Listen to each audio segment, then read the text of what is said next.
लोग तुम्हारी चिता की आखिरी लकड़ी के जलने तक का वेट करेंगे और जब वो आखिरी लकड़ी भी जल करके बुझ जाएगी तब तुम्हारा भाई, बेटा, दोस्त ये सब अनंत समय के लिए तुम्हें शमशान में छोड़कर तुम्हारी अगली यात्रा के लिए अलविदा बोलकर छोड़कर वापस अपने घरों में लौट जाएंगे। कुछ दिन तो तुम उनके बीच जिंदा रहोगे कि अच्छा इंसान था, थोड़े दिन और जी लेता, और फिर समय के भंवर में वो तुम्हें कहीं पीछे छोड़कर आगे निकल पड़ेंगे। वो तुम्हारा वापस आने का वेट नहीं करेंगे क्योंकि उनको पता होगा कि जो एक बार चला गया वो वापस नहीं आता, तो वेट करने से क्या फायदा।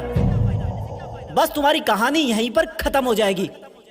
तुम ऊपर से देखकर सोचोगे कि लोग कितने स्वार्थी थे, जब मैं उनके काम आता था तो कितने पास रहते थे। आज मैं जब दुनिया से चला गया हूँ तब भी दुनिया वैसी ही चल रही है। तुम्हें अफसोस होगा कि क्या मैं इन्हीं लोगों के लिए जन्म लेकर पृथ्वी पर गया था। तुम उनसे बहुत सवाल करना चाहोगे लेकिन लाख कोशिशों के बाद भी तुम्हारी आवाज उन तक नहीं पहुंच पाएगी। तुम वापस आकर फिर से दोबारा जिंदगी जीना चाहोगे क्योंकि तुम्हें जिंदगी जीने का मतलब तब समझ में आ चुका होगा। तुम्हें महसूस होगा कि तब तुम अपनी लाइफ में अपने आसपास के माहौल में खुद को कितना भूल गए थे। तुम्हें जवाब मिल चुका होगा कि क्यों तुम अपने सपने पूरे नहीं कर पाए, क्यों तुम अपने सपनों की गाड़ी नहीं खरीद पाए, क्यों तुम अपने सपनों का घर नहीं बना पाए, क्यों तुम अपने बच्चों अच्छी शिक्षा नहीं दे पाए, क्यों तुम अपना करोड़ों का बिजनेस खड़ा नहीं कर पाए, क्यों तुम्हारे सपने सिर्फ सपने बन के रह गए। तुम्हें सबसे बड़ी सीख ये मिल चुकी होगी कि अगर अगले जन्म में कुछ भी ना कर पाया ना तो कम से कम टाइम वेस्ट नहीं करूंगा। तुम चाहोगे कि काश 2 मिनट, सिर्फ 2 मिनट और मिल जाए तो हिस्ट्री में जाकर अपने बेटे के साथ खेल सकूं, अपनी बेटी की शादी किसी और के साथ करा सकूं, अपनी माँ से अपनी गलतियों की माफी मांग सकूं, अपने पापा के सहारे की लकड़ी की जगह अपने हाथ से सहारा दे सकूं। तब तुम्हें लगेगा कि उस वक्त मेरे पास 24 घंटे थे, 52 हफ्ते थे, कई दशक थे, लेकिन मैंने कितना टाइम वेस्ट किया। माँ जगाते जगाते थक जाती थी लेकिन तुम रात को देर तक पढ़ने के बहाने से सुबह 8 बजे तक सोते रहते थे, जबकि असलियत ये थी कि तुम चैटिंग करते रहते थे, अपनी फोटोज को एडिट करके अपने आप को स्मार्ट दिखाते थे, गंदे वीडियो देखते थे। कितना टाइम वेस्ट करते थे तुम। जब माँ का फोन आता था तो तुम अपने जवानी वाले प्यार के साथ बिजी रहते थे और जब तुम्हारी माँ सो जाती थी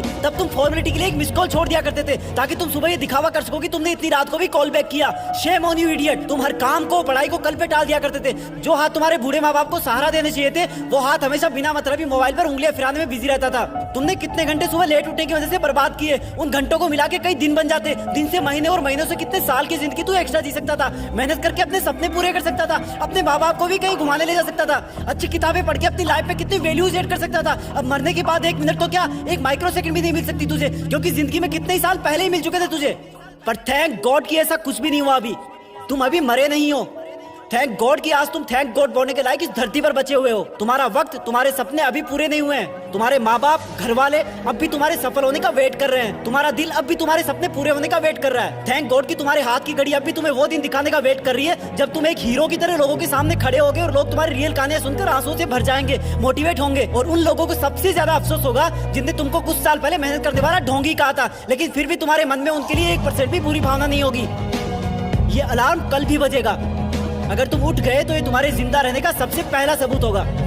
अगर तुम अलार्म बजने से भी पहले उठकर अलार्म को बंद करके अपने काम पर लग गए तो ये तुम्हारे सफल होने का सबसे बड़ा सबूत होगा। और अगर अब भी तुम डेली 12 घंटे सोओगे तो तुम्हारी आधी लाइफ तुम मरे हुए के समान जियोगे, क्योंकि सोता हुआ और मरा हुआ इंसान इस दुनिया में नहीं रहता। तुम्हारा आउटपुट एब्सोल्यूट 0 रहता है। अगर तुम डेली 8 घंटे सोओगे तो तुम्हारी 1/3 लाइफ ऐसे ही खत्म हो जाएगी, और अगर डेली तुम 6 घंटे सोओगे तो तुम्हारी 1/4 लाइफ ऐसे ही गुजर जाएगी। अरे कई महान लोग तो सिर्फ 4 घंटे सोया करते थे। रात को सोकर सुबह उठने का मतलब है कि हमें और मौत में 1 दिन का फासला और कम हो गया है। इससे पहले कि मौत तुम्हारे पास पहुंचे तुम अपनी मंजिल तक पहुंच जाओ। अपनी कहानी लिख दो, जो लाइफ करना चाहते हो वो कर लो, पर कम से कम सुबह जल्दी उठना सीख लो, क्योंकि तुम ज्यादा जीने के लिए अपनी उम्र नहीं घटा सकते। सिर्फ और सिर्फ बची हुई जिंदगी में टाइम मैनेज करके अपना टाइम बढ़ा सकते हो।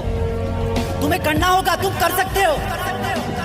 You can do it, you can manage your time. तुम्हें बाद में पछताने से पहले अभी अपने टाइम को सही ढंग से यूज करना होगा। जय हिंद।